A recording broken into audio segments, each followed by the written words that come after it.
This is the second in the Talking Story series in which we explore the history of Florida surfing, and in particular the region between Playa Linda Beach and Sebastian Inlet.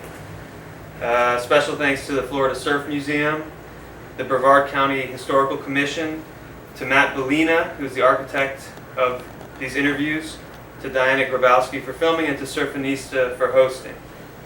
I'm Dan Ryder, and tonight I'll be speaking with a man who won his first surf contest at the age of 10, just a few months after he started surfing.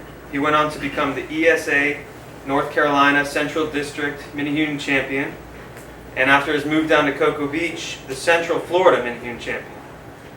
He was a 5-time member of the NSSA Junior National Team with guys like Dino Andino and Sonny Garcia.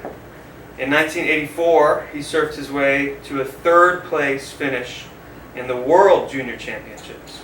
And he went on to take the junior crown in the United States Surfing Championship at Huntington Beach in 1986. And in 1987 was named the ASP Rookie of the Year. In 1991, he became the first Florida surfer ever to break the top 10 in the world professional rankings.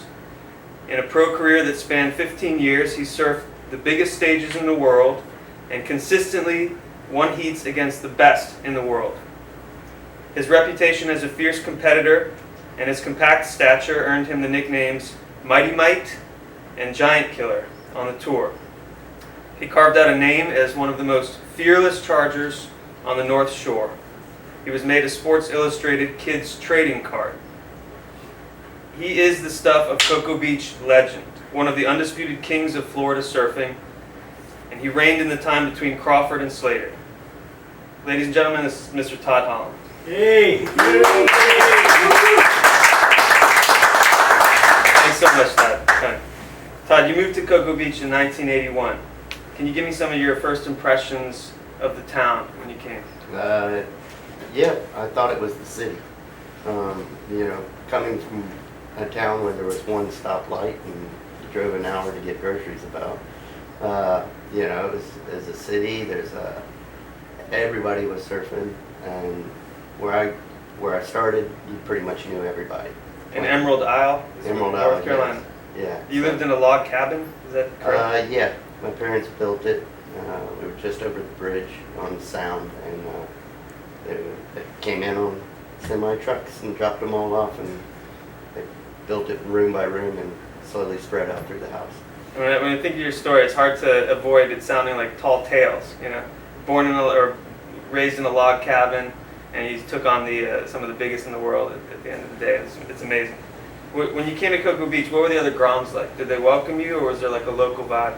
No, it was very welcoming. The first 2 people we met, I believe, was Eric and Brian Benty, because they just lived a couple streets over from us, and we went surfing at Lori Wilson behind the house my parents bought, and met them and started surfing with them right away, and then met tons of people.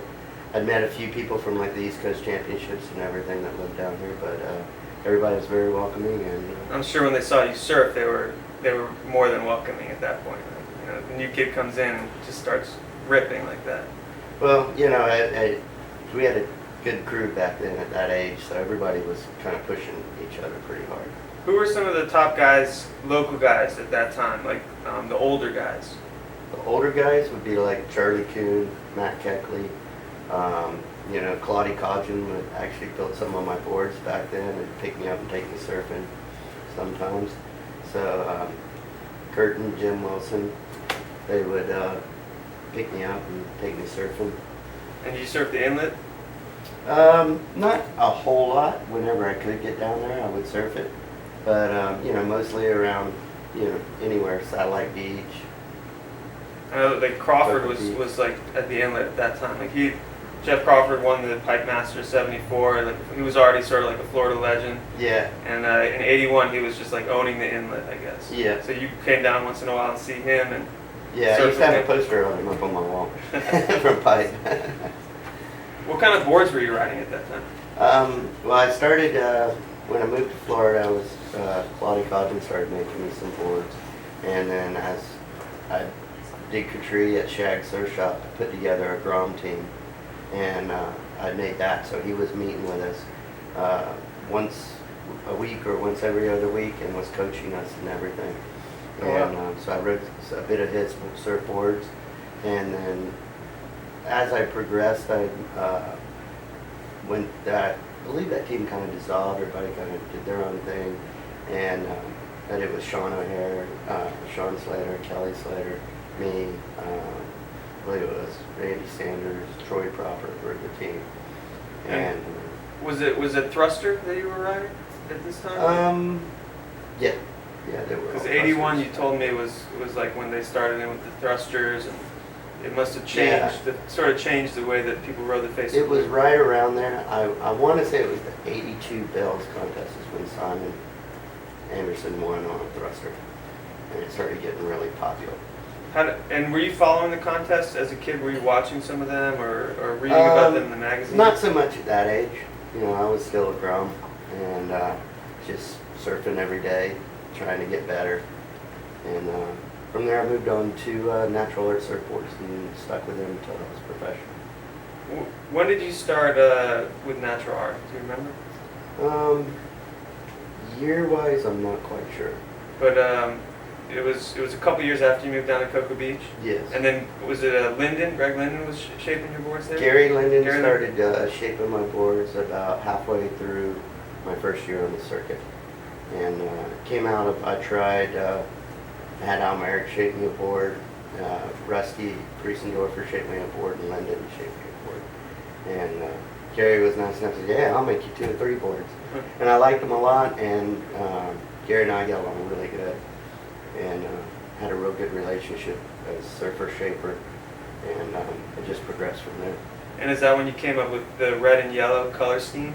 Yeah, my red and yellow color scheme came from my very first surfboard, because a couple of guys in Emerald Isle found it in a junkyard. It was a 6-foot Steve Walden diamond tail single fin, and the local ding repair guy had to fix it up so much he painted the bottom yellow and had a little red hand-painted sun on the nose. So after that, I stuck with it. That's pretty cool. So just a little bit more about like your early years.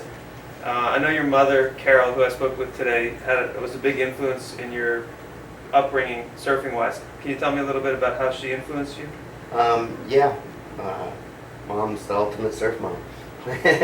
Drove us to the contest. She worked at the contest and everything to help, pay for our entries. Helped with the travel. Like when I made the national team, she ended up doing the travel for the team a lot. She had her own travel agency that catered especially to surfers. Yeah, and then she even went on to working with Ian Cairns, doing, before I was even professional, running for ASP events on the East Coast.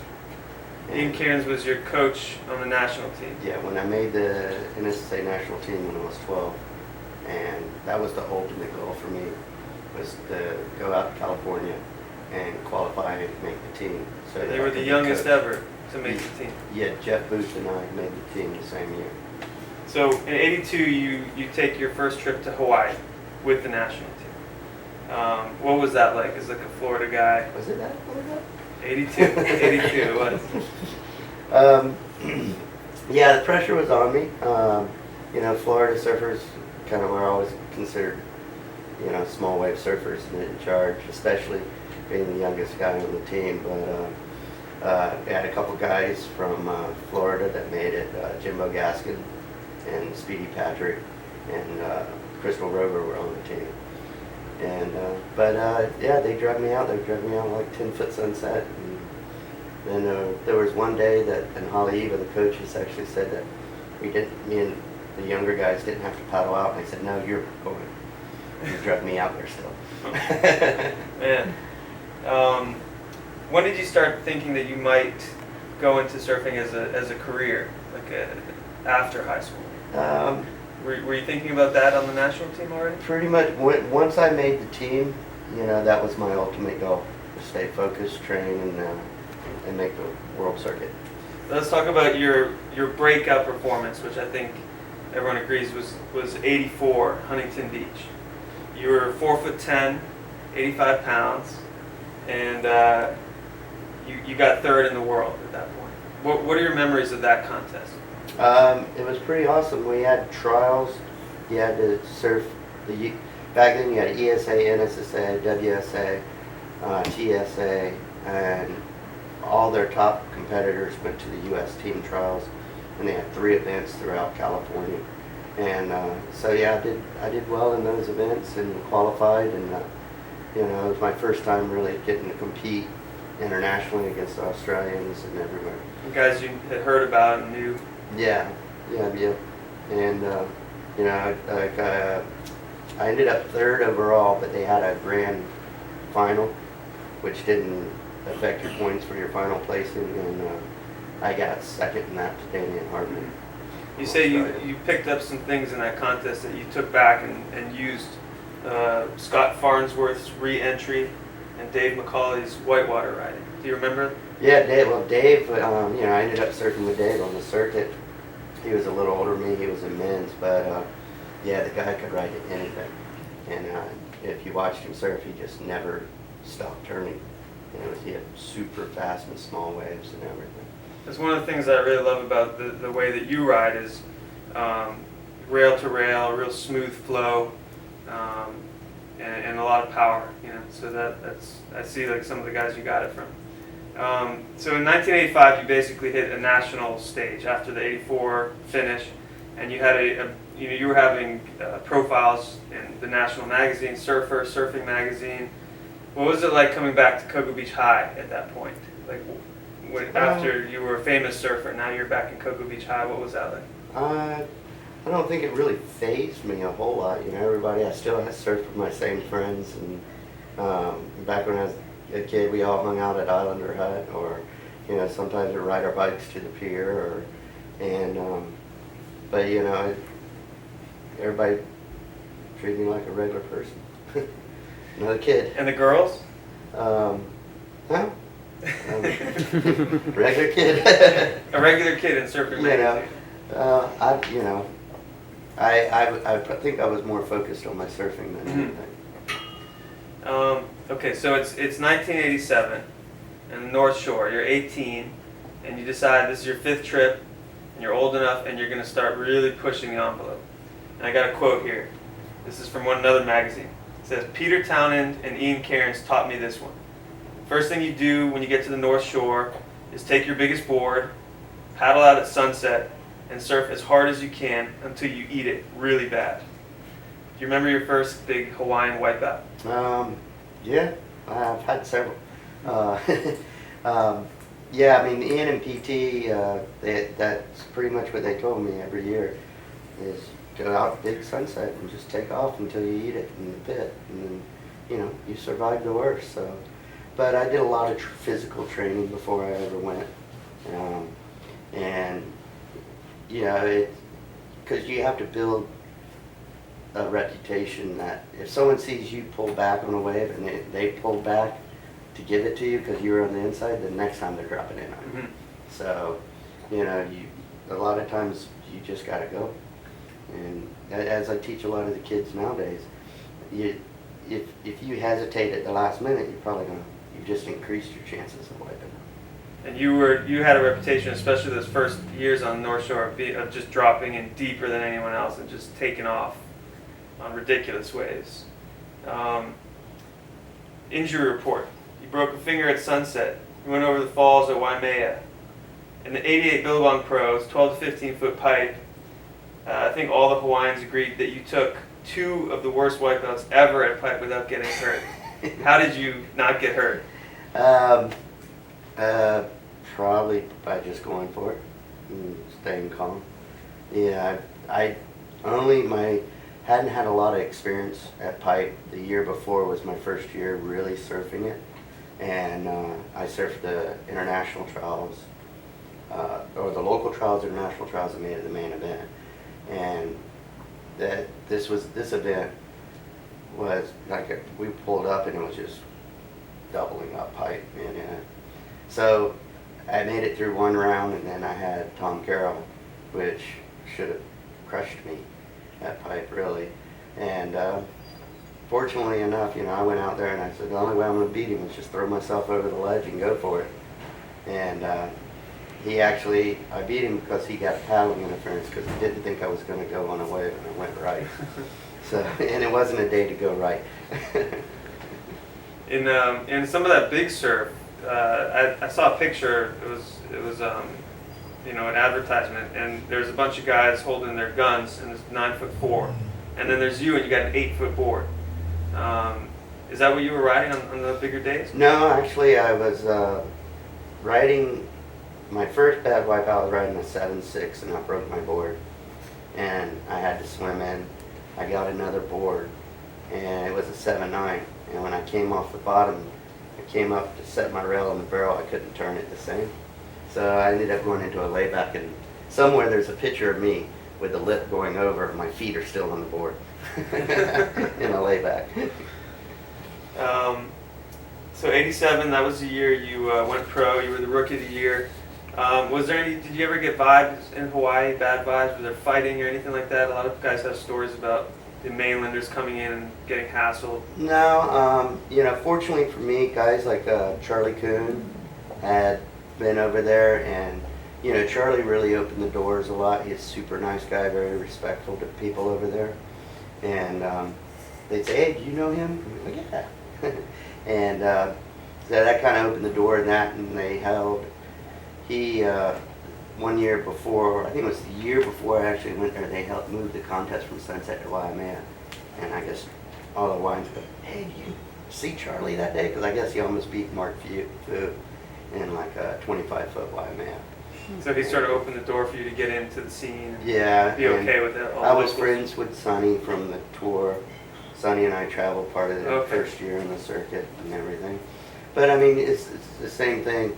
As long as you go and show respect, and it took a couple years to work my way up in the lineup, and people to recognize, hey, if I'm gonna go, I'll go. That's what I always found in Hawaii. The guy, if you're respectful, that's really all they're looking for. Yeah, that was one of my after the Billabong that year. The next day I was surfing Sunset, and there's a Hawaiian guy was taking off really deep. And I thought he was going to drop in on me. At the last minute, he pulled back. And he goes, "I saw you yesterday. I knew you were going to go." So I was like, "All right." At the 89 Pipe Masters, they were calling it 20-foot faces. What's the biggest pipe you ever surfed? I don't know. Just many big days. Yeah. Many big days. Yeah, and a lot of days, I ended up going out there when I was trying to learn to ride it, because pipe gets really crowded, and unless you live there or something, it's a lot harder to get waves. So I'd surf it a lot of times on days when there's a little too much north in it or something like that, to try to get more experience. So as a Florida surfer, you can't really prepare yourself for pipe surfing here. You just have to go every winter and just work on it. Yeah, put your time in. Yeah. I like something. You wrote an article in Surfing Magazine when you were 20, I think, and I really like this quote. It says, "Be aggressive in mushy waves, flow more in big hollow waves." Is that still something that you teach the students that you train? Yeah, a lot of my students have heard me say flow a lot. Mm-hmm. You see people that go out there and they looks like they're breakdancing on their surfboard trying to get it to do something, and then you see someone out there that just makes it look effortless, and arms aren't flailing around, and that's one of the biggest things I like to try and teach, is really how to surf on your rail and with power. That's good, because I don't like watching the kids do that hopping. No. Okay, here's a good story. In 1988, a Virginia surfer by the name of Wes Lane decides he wants to surf an unrideable break called the Box near the mouth of the Margaret River in Australia. Only he doesn't want to do it alone. The break is described as heavy, shallow, thick, impossible, hideous, suicidal. Wes couldn't think of anyone who would go with him, so he asked the Hawaiians, who suggested he take you. What were you thinking when you paddled out at the Box? I was excited. Ian Cairns, my coach brother, had a house at Margaret's, and I'd spent a month there looking at it. And I was walking through the parking lot after the contest at Margaret's, and I saw Wes, and Wes goes, "Hey, you want to surf that?" I was like, "Let's go." I ran back and grabbed my board, and we had just the most epic, probably 3 or 4 hour session. It hadn't been surfed before, right? I think I think Ian and them had tried to surf it, but it wasn't very successful a long time ago. But after that, I surfed it every year. I went back to Margaret's. How did you get it wired? Did you get out there and you saw how shallow it was sucking up, or what was it like that first? Just paddle out, took a look at it, tried to watch a few waves and everything, and then jump in and go. There's a little section that kind of comes from the left. It can get in early enough. It kind of slingshots you through the whole barrel. And the guys had been watching that break for decades, and people just didn't have. Yeah, they said it was a bodyboard spot that bodyboarders would surf it sometimes. But as for actual surfing it. So now I want to get to this, which I think stands out as maybe the apex of a really stellar career, the 1990 Opie Pro at Huntington Beach. And this is the board, right? Yes. You surfed there. You're 21 years old. You take out Tom Curran, and in the same contest, or maybe even the same heat, I'm not sure, you launch into one of the most talked about floaters in surfing history. Can you give us a play-by-play of that contest? Because I think the whole East Coast was blowing up over here while you were out there winning that contest. Yeah, I think I did a lot of training before that event. Gary Linden would come up. We would drive up in the afternoon and broke down my whole heat strategy before the contest. We'd sit up there for 2 hours or more training several days or a week before the event. So I went into it really prepared. I was super confident in my surfboard. I had 2 or 3 of them at that time that were working really good. And I think a lot of it was just, being confident, wanting to do good. It was, I was sponsored by OP, and it was their big event. Well, that was the big event in all of the surfing world at the time. I think there was an interview with Kelly Slater, who was still coming up, and they asked him what his goal in life was. It was to win the OP Pro, and you did it. And what were the crowds like on the beach at that time? It's pretty crazy, It's a bit nerve-wracking, but exciting at the same time. And for me, when I got to the finals, I was just had a lot of momentum going from beating Tom and Martin Potter, because they're a couple of my idols, and I got to surf against them and beat them, and I felt a good momentum going into the finals. Did you sleep the night before? Actually, not that well, because I locked the keys in my car and had to get a cab home from a movie. So it wasn't because you were nervous; it was just because you didn't have your. Yeah, so I ended up having to walk to the contest with all my gear from about a mile away. You want to talk about this board at all? Yeah, it's one of my favorite designs. Actually, it was influenced. That actual design, I'm still riding it to this day. I just shape them myself. The board I ride right now is the same mid-channels, maybe just a little further up. That is influenced a lot by Greg Lord, which he was always giving me a lot of surfboard input when I was back here, when I was professional. And I took one of his designs and to Gary, and then we modified it for me. How do you feel that the channels help? They just seem to kind of flattens out the middle, makes it a little faster. And I don't really like concave surfboards, and this is kind of an alternative to concaves for speed, but it has more V going off the tail, which allows the board to go rail to rail. And how big is it? That one I believe is 6'1". 6'1", and what about the other dimension?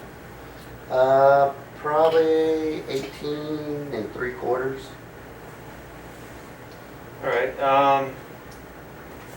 You once described your dream surf session as backdoor pipe, 8-foot, calm offshore winds, surfing with Tom Curran and Tom Carroll. Is that still your dream session, or do you have a different dream session now? Yeah, that would be an epic session. But if I could do anything, I'd probably do a boat trip in Indo with my family and best friends. Oh, nice. And what size? Anywhere that's probably 6 to 10 foot barrels. 6 to 10 foot barrels, ideal, huh? Yeah. So now you have School of Surf, and you're a mentor to the next generation of Florida surfers. I wanted to see what kind of lessons that you learned from your pro career that you think are the most important ones that you're trying to pass on to them.